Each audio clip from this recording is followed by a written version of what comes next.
You will own nothing and be happy. This quote gets thrown around and misinterpreted a lot. In fact, it's become associated with one of the most widespread conspiracy theories over the last couple years, and we are going to talk about that in this video. But first, let's talk about ownership. What does it mean to own something? It used to mean that if you paid money in exchange for something, or you were given something as a gift, that it now belongs to you forever, and you can do pretty much whatever you want with it. I paid money for this, and it's mine. I paid money for this, and it's mine. I paid money for this, and it's definitely mine. You're mine. But in 2025, that's not exactly how it works anymore. When it comes to media like books, music, movies, and software, ownership has always been a little bit more complicated because the media itself will always belong to the person or the company that created it, or at least who holds the rights to it. But when you buy a book or a record or a DVD, you're buying an individual copy and a license to use it in a number of ways. See, this right here is a copy of Green Day's 2004 legendary record, American Idiot. I bought this for about $40, give or take, and it is mine. I mean, the music itself, the rights to the music obviously belong to Green Day or their publishing company or whoever, but this specific copy of it, this record, is mine, and I can do anything I want with it. I can listen to it forever, over and over again. I can give it away. I can resell it. If I really wanted to, I could break it and throw it in the garbage. I would never do that because I love this record, but you get the point. The only thing that wouldn't be legal would be for me to make a duplicate of it, either digitally or physically, and give it away or try to sell it. But otherwise, whatever I want to do with it is up to me because I own this. But with streaming services, it's very different. Spending $40 on a single record might sound absurd compared to the idea of spending just $10 a month to access every song in existence ever. But when you subscribe to streaming services, you don't actually own anything. All you're getting is a temporary license to be able to borrow the song from Spotify in the moment that you're listening to it. But if at any point Spotify decides to remove that song or that album or that artist, they can do so and you have no recourse. Maybe they have a falling out or a dispute with the record label and part ways. Maybe Spotify itself goes bankrupt or gets bought out or becomes obsolete by some future technology and then they cease to exist. All the music you've paid for could disappear overnight, and the exact same thing could be said about movies and TV shows on Netflix, and it's already happening with Kindle books. Amazon used to allow Kindle users to download their ebooks and save the files to their computer so that when you bought an ebook, you own that file every bit as much as if you bought a traditional paperback, like this completely coincidental version of George Orwell's works. But as of this past February, Amazon has removed the option for people to download their ebooks, meaning that when you buy a book on your Kindle, you're no longer actually buying a copy, but rather just borrowing it from Amazon, and they can remove it from your library at any time, for any reason, and you have no recourse because you never owned it to begin with. Over the last number of years, subscriptions have wormed their way into pretty much everything because companies have realized that they can make a lot more money by forcing you to pay for things over and over again than just allowing you to pay for them once and own them forever. So now, instead of buying and owning a particular software, you just subscribe to it and pay for it over and over again every month or every year, and if at some point you decide you no longer want to pay for it, you lose access to it, regardless of how much you spent on it up until that point. Microsoft Office, for example, used to be about $120 to buy, and they put out a new version every year, but you didn't necessarily have to buy it every single year if you were happy with the version you had. But now you can't just buy Microsoft Office. Now you subscribe to it, and it's $145 a year. And if you don't want to pay $145 every single year, you lose access to it. So in essence, they're forcing you to re-buy it every single year, even if you don't need to or you don't want to. All of this insanity has led a lot of people to ask, if buying isn't owning, then is piracy actually stealing? I'm not going to answer that one. I'll let you come to your own conclusions. But for these reasons and more, physical media matters a lot. And it's why, despite embracing minimalism, I've continued to build up my record collection over the years. While it might seem to run contrary to the philosophy of simple living, I'd argue it aligns perfectly. But let's move past media and talk about consumer goods. Physical items, the things that we can touch and hold, used to be immune to the exploitative subscription model, but this is 2025, baby. And now, when you buy a printer, you don't actually own that printer. Or I guess technically you own the printer, but you haven't bought the rights to use it, because now HP and Brother offer a pay-per-page subscription model to allow you to use the printer you've bought. But even crazier are the car manufacturers like BMW and Tesla, who install physical hardware into your cars for things like heated seats or self-driving mode, and then put them behind a paywall, forcing you to pay a monthly subscription fee to use the things that are already installed in your car. That would be like going to IKEA and buying a chair for $100, but then having to pay $5 a month extra to actually sit on the chair.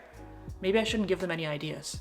Now, speaking of things that are unnecessarily complicated and frustrating, booking a doctor's appointment might just be at the top of that list. So much so that many of us wind up putting it off forever, which is, not a great idea. But between sitting on hold just to book the appointment and then finding out that there are no appointments available for weeks or that the office is only open while you're at work, yeah. But today's sponsor, ZocDoc, makes booking a doctor's appointment ridiculously easy. ZocDoc is a free website that allows you to search and compare high-quality in-network doctors of all types and book an appointment right there online. We're talking in-network appointments with over 100,000 doctors across all specialties, including dentists, mental health care, eye care, dermatology, you name it. You can filter your search for doctors who take your insurance, see their availability, and then schedule your appointment, typically for as soon as 24 to 72 hours, and sometimes even on the same day. ZocDoc is easy to use and it's free, so stop putting your health on the back burner. Head over to ZocDoc.com/accordingtonicole or click the link below to book your appointment today. My house had this Ring doorbell already installed in it when I moved in. To buy this doorbell would be about $70. But without subscribing to their monthly service, which ranges from like $6 to $30 a month, I can barely use this thing. I mean, I can use the live view, but all the rest of the features are paywalled to me. So I can't watch previous recorded events, I can't see who rang my doorbell when I wasn't home. The whole thing is pretty much useless to me. And hey, let's say I was okay with subscribing to the service. If at some point Ring goes bankrupt, or they decide to stop servicing their app, or hey, maybe they continue servicing their app and they decide this particular doorbell is obsolete and outdated, they could basically force me to have to buy a new one, or to just not be able to use it at all. And this is perfectly legal, it's in the terms of service. And this kind of thing has happened many times before, where companies have sold an expensive piece of hardware that relies on some sort of app or subscription model, only to discontinue the service to it and then leave their customers high and dry with an overpriced brick. In fact, Spotify was one of the companies that did this. They used to sell a device called CarThing. Yeah, great name, I know. It was a little touchscreen smart player for your car, kind of their version of Apple CarPlay. It was first launched in 2021 and sold for $80, but then it was discontinued just a year later due to poor sales. And as of December 2024, Spotify has completely terminated service to the device, rendering it completely useless. And as for everyone who already spent $80 on it, sucks to suck. Here, this is directly from their website's FAQ section. Let me read this to you. What should I do with this device? Quote, we recommend resetting your CarThing to factory settings and safely disposing of your device following local electronic waste guidelines. Contact your state or local waste disposal department to determine how to dispose of or recycle CarThing in accordance with applicable laws and regulations. Imagine if Maytag one day decided to stop manufacturing appliances and then your fridge stopped working as a result. It's crazy, right? A lot of people have expressed similar concerns with products like Peloton, which rely on an expensive monthly subscription. But Peloton's stock is down over 80% in the last 5 years, which doesn't instill a lot of confidence for the longevity of the brand. When they finally do go titties up, which seems inevitable at this point, everyone who spent thousands of dollars on one of their bikes or their treadmills or their rowing machines, they're all going to be shit out of luck. But it shouldn't be this way. If you buy a Peloton bike, then it's your bike, and you should be able to do whatever you want with it, whether that's to subscribe to their monthly service, or to use the screen to access a different app, or maybe just to watch YouTube while you're biking. It should be your choice because it's your bike, isn't it? Well, by making everything proprietary, the answer is technically no. You might own the bike, but you can't just do whatever you want with it. And this has also led to a lot of issues with something known as the right to repair. Basically, it used to be that if you owned something, you bought something, it was yours, you could have it serviced or modified or repaired in whatever way you want. But that's no longer the case. Apple is one of the most notorious for this because they glue and solder their batteries into their iPhones, making it impossible for the average person to just go buy a replacement battery and swap it out once theirs stops holding a charge. And in fact, I'm in that spot right now. My phone is 4.5 years old, it works perfectly fine, but the battery isn't holding a charge so well anymore. And unfortunately, my only options are to go to the Apple store and pay them $120 to swap out a battery that probably only cost maybe $30 or $40, or just to buy a brand new phone. Technically, I could buy one of those third-party DIY battery replacement kits, but it would require me to dismantle the phone to a degree that I'm absolutely not comfortable doing, and that's by design. All of this basically equates to every product ever turning into a rental service, where you buy things but never truly own them because the manufacturer gets to stipulate when and if and how you can use them and service them, and they can force you to keep paying for them forever and give you nothing in return. And the profitability of this business model, along with the desire to collect and sell your personal data, is why we've seen a surge of simple everyday items having technology unnecessarily shoehorned into them, like your fridge having Wi-Fi, or your toothbrush having Bluetooth, or your heated coffee mug being controlled by an app on your phone. By requiring every product to connect to the internet, or an app, or some sort of subscription service, companies get to retain control of the things you buy, and really, of you. But the subscription model isn't actually all bad. In fact, there are some major benefits that I think are often left out of this conversation, and what better way to explain them than to talk about the most traditional sense of buying versus renting, which are homes. For decades now, a narrative has been pushed that buying a house is always a good investment, and that by renting, you're just throwing money away. But this isn't necessarily true. Whether or not it makes good financial sense to buy a home depends on a lot of factors, like how much housing costs where you live compared to market rent, how long you plan to stay in one particular area, and generally, what kind of lifestyle you want to live. Buying can make a lot of sense if you plan to stay in one place for decades, but if you buy a house and then want to move again in a year or two, you're more than likely going to lose a lot of money. When you rent, you don't have to budget for repairs and for maintenance. If you want to move, you can just move and you don't have to worry about selling the property and all the chaos and drama that comes along with that. It's not your house, so it's not your problem. And a lot of people find that level of flexibility really appealing and really freeing. A lot of phone companies are now offering an option where you can upgrade your phone every year or two at a steep discount in exchange for bringing the phone back to them every time you upgrade. So rather than spending $1,500 out of pocket to buy a brand new phone outright, or financing it on your phone bill for like $65 a month for 2 years, whatever, you can pay a reduced rate of $40 a month for a year or two, and then bring that phone back, get a new one, and then just keep paying the same $40 a month.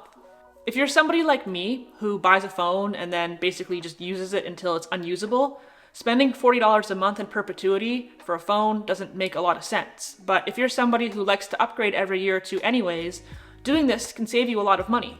And the fact that you technically never own the phone and you're just renting it shouldn't really matter to you. Car leases have always worked this way. They make really no sense for somebody who buys a car and drives it till the wheels fall off, but for those people who like to upgrade their car every few years for whatever reason, it can make a lot of sense. Whether or not true ownership of pretty much anything benefits you depends a lot on how and how much you plan to use something. If we go back to the Microsoft Office thing for a second, paying $145 a year forever is definitely a ripoff for somebody who uses Microsoft Office all the time and just has to keep paying for it.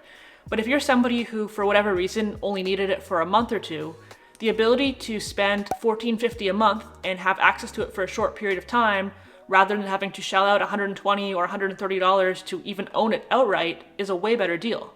For me, this has actually been the case for a lot of different apps and programs that I've tried over the last few years for editing my videos and various other aspects of running my businesses, where I would pay for a month or two of an app and then realize that it's not really for me, it's not doing what I wanted, and I could cancel it, and I've only spent a few dollars rather than having spent hundreds or maybe even thousands of dollars on a piece of software that I'm not going to get any use out of. So I've actually saved a lot of money with this model. And this is truly what was meant by that quote, "You will own nothing and be happy." It was written in an article, which really was more of an opinion piece, posted on the website of the World Economic Forum back in 2016, and it referred to a hypothetical point in the future where people are able to free themselves of the burden of ownership and instead have easy, affordable access to everything they need. It was meant to be a positive thing, referring to a world lush with convenience and abundance. There would be no need to own a car when public transit was accessible and reliable and affordable, or when you could order an on-demand driverless car for anywhere you need to go for less money. Planned obsolescence and cheaply made products would become a thing of the past when everything is manufactured within the confines of a circular economy where people don't seek to purchase things over and over again and keep them long-term. And I mean, we already know this works. Look at beer bottles. They're sturdy and well-made because they're infinitely recyclable. And most people return them like a rental product when they're done with them, rather than just throwing them away. Making them cheaper and more prone to breakage wouldn't benefit the consumer or the beer companies. But instead, people mistook this quote as some sort of ominous threat, like some big governing body was saying that they were going to strip us of all of our worldly possessions and feed us nothing but gruel and then brainwash us to be appreciative of it, like some 1984 type shit. And then the internet did what the internet does. People with poor reading comprehension took this one sentence completely out of context, built an entire conspiracy theory around it, and then spread it like wildfire to other people who also lack reading comprehension and nuance and the ability to fact check what they're reading before getting all pissed off about it. Barack Obama's not an American. When being nuanced and reasonable, which I know is a lot to ask, I think it's fair to say that there's a time and place for both true ownership and a subscription-based model of almost everything. That depending on your needs and your wants and your values, there will be people who benefit from both options. But options is the key word here. I want to make the decision to use my own belongings in a way that makes the most sense for me.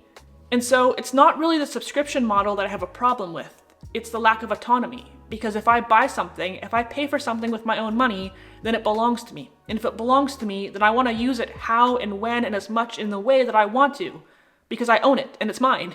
If I want to lease a car, I will lease a car. But if I buy a car and it belongs to me and it's physically capable of warming my ass, then I expect it to be able to warm my ass without extra fees. So where does this all leave us? Whenever possible, I continue to buy physical media, and I would encourage you to do the same. Over and above everything we've just talked about, there is something so much more satisfying and fulfilling about reading an actual book that's made of actual paper, or listening to an actual record or CD that has a beginning and an end. I don't want an endless playlist curated for me by some algorithm. I want to listen to what I want to listen to, and there's something about the limitations of it only being what it is that makes it so much better. And when I get tired of listening to it, you know what? I'll go to a local record store, I'll spend an hour wandering around there, I'll pick out something new, I'll support a local business, more money will go into the pocket of the artist, and I'll get something that I actually enjoy. If subscribing to and renting things makes the most sense for you, then you do you, but I would encourage you to boycott companies that don't let you make that choice for yourself. Don't buy a printer from a company that forces you to subscribe to their ink refill program. Don't buy a phone from a company that forces you to lease it and return it. Don't buy a car from a manufacturer that forces you to subscribe to the features that are already there. Don't buy a piece of technology that can't be used independently from its proprietary software. And if you do plan to buy an e-reader, don't buy a Kindle. There are better products out there, Amazon doesn't need any more of your money, and if you buy an ebook, Jeff Bezos shouldn't have the right to come take it off your shelf. Also, there are libraries, and they're free. But hey, as always, these are just my thoughts, and I'd love to hear yours. Drop me a comment down below, let me know what you think. Like the video if you liked the video, subscribe for more, follow me on Instagram. I'll see you guys next week.